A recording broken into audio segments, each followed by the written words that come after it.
Who are we then if we don't refer to time, if we only have now? And of course, now can't be captured. So as soon as you say the word now, it's past. As soon as you think the word now, it's past. So we can't capture now with any kind of thought, any kind of conception, any kind of imagination. We just have to relax. Now is what's happening before your mind thinks about anything. It's quicker than the mind.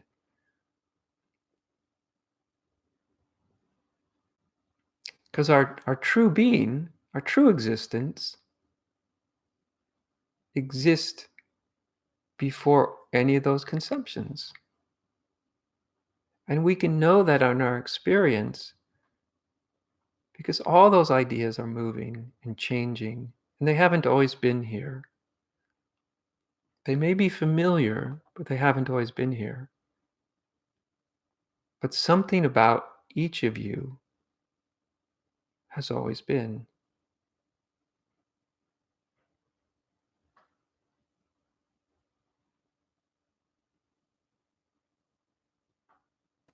And in a certain sense, in one manner of speaking, we could say that koan is trying to get to who you've always been, which is exactly identical with who you are now.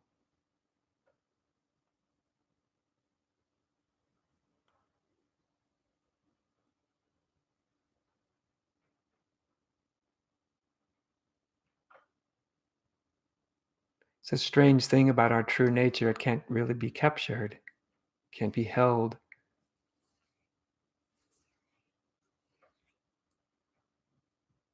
And yet, even in this moment, you are being your true nature right now.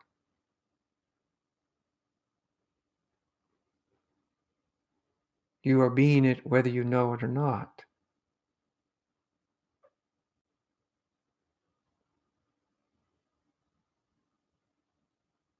And we get, it's kind of a metaphor, but metaphorically, we get a little closer to recognizing what that might be as we kind of come more into the immediacy, our immediate experience of being.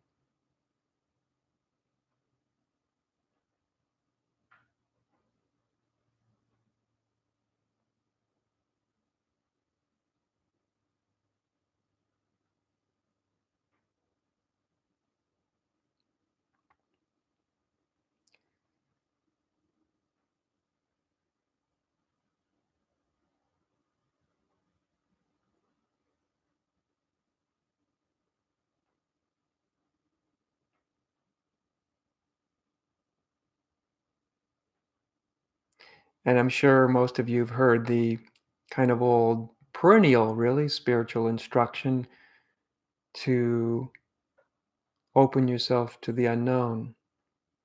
It's kind of a dangerous thing to say to someone because their mind will almost immediately start to conceive of an idea of the unknown, which, of course, if we can conceive it, it's not the unknown, is it? It's the known. It's not so much that we need to go to a place called the unknown.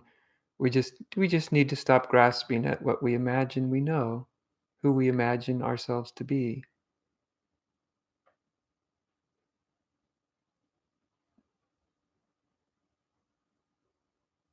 Maybe the unknown isn't a word that points towards any kind of place. Maybe the unknown is a kind of word that points towards something closer to what we are.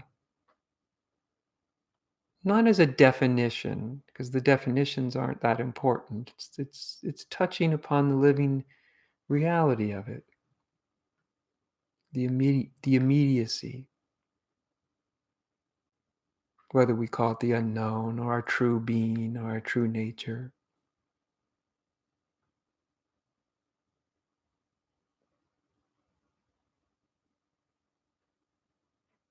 So really all I'm doing here with you to begin with is is a kind of a little bit of guided way, just giving a kind of instruction to the old instruction that Ramana Maharshi used to tell people from time to time. And it was this beautiful but simple statement.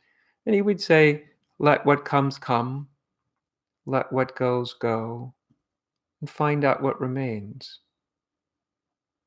And in essence, that's what we're doing.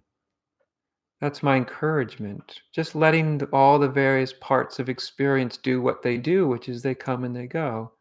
But there's something that remains, isn't there? Even if that something is maybe more like nothing at all, something or nothing remains. And what remains through all of experience, and even having no experience, what remains isn't something that we can grasp at, is it?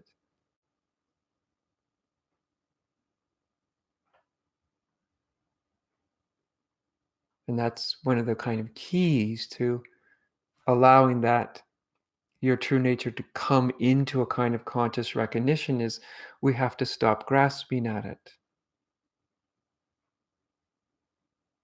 trying to understand it,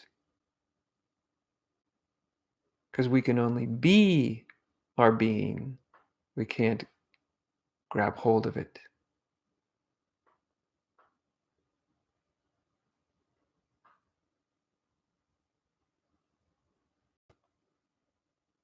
But whether one has any recognition of their true nature or not, I think you can notice that there's just this more quiet, calm, centered dimension in you starts to become more obvious,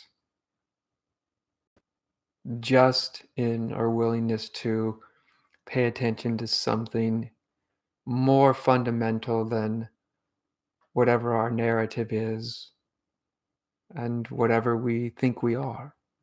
Just paying attention to this, well, as Ramana Maharshi said, what always is.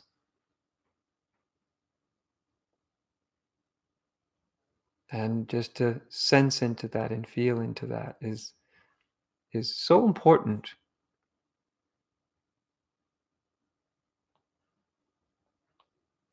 And I also, it's important at any time. It's important in terms of, spiritual realization and all of that, but it comes in very, very handy at a time like this to have some anchoring, right, in something other than the the spin of the moment. That's not to diminish the moment at all. There's some very serious things happening, and we're called to respond to them in some very serious and necessary ways.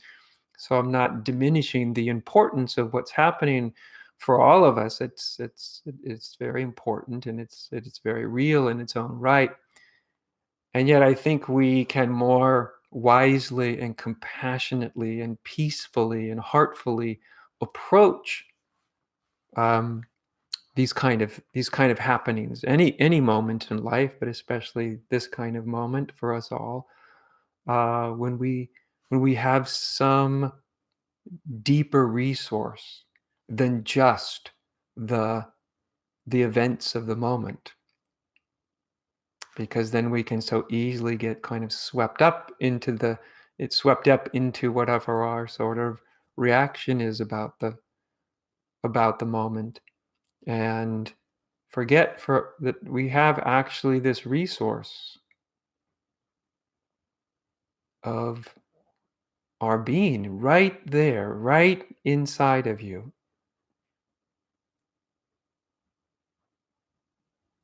And that can become a wonderful and such an important foundation from which to live from and respond to the challenges of life from. If we have no deeper foundation, then the challenges of life are always knocking us about, right? Here and there and the next place. And, you know, can be quite destabilizing and frightening to lose that connection. So I do think this kind of deeper connection to being at any level really is so vital and so important.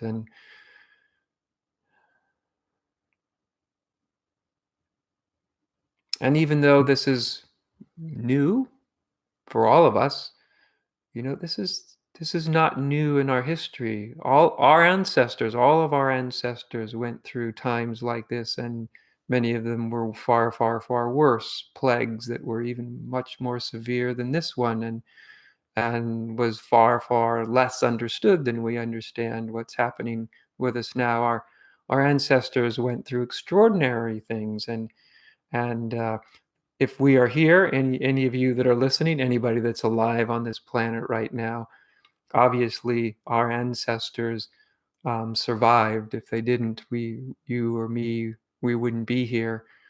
That's not to diminish what we're going through, but it is to be reminded that we all do have this long legacy going back, almost to the beginning of time, um, and humanity has faced so many just unimaginable challenges, and the resiliency of the human spirit is incredible, even if you feel anxious or afraid.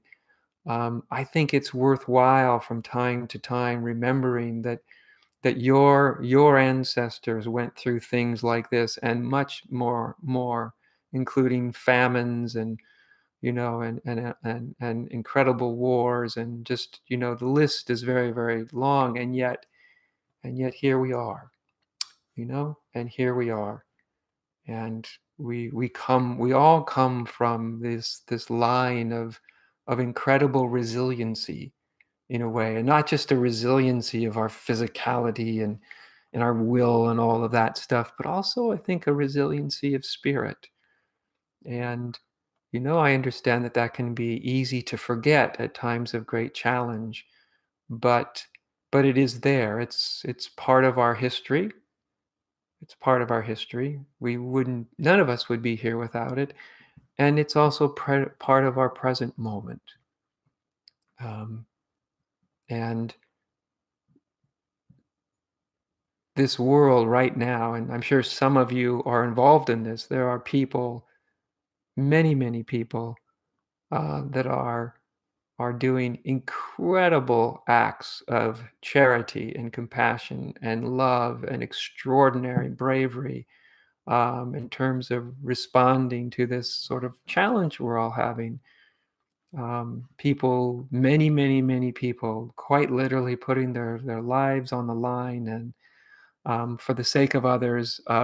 Again, the human spirit kind of has a way of of coming through sometimes. Sometimes moments of great challenge actually evoke the spirit, the human spirit in us in ways that can be quite powerful.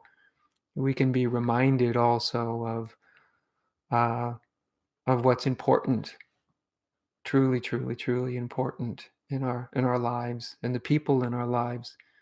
All around the world, people are reaching out to friends and family, and establishing connections, because that kind of connection is important. And I hope us being together now and here is is part of helping establish a kind of connection deep within you, not just a connection with the human spirit, but a connection with you as spirit,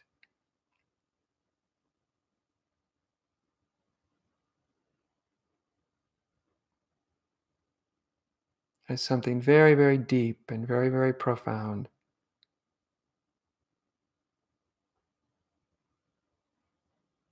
and very connected.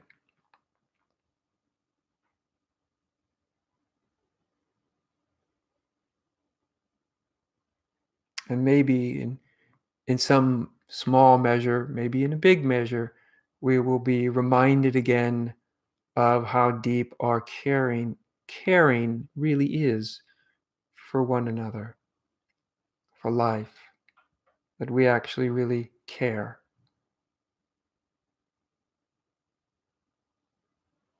that moments like this can give rise to incredible compassion.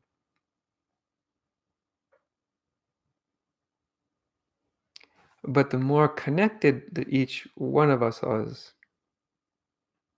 the more connected in ourself, then you become a foundation, right? You can find a foundation from which to encounter this moment.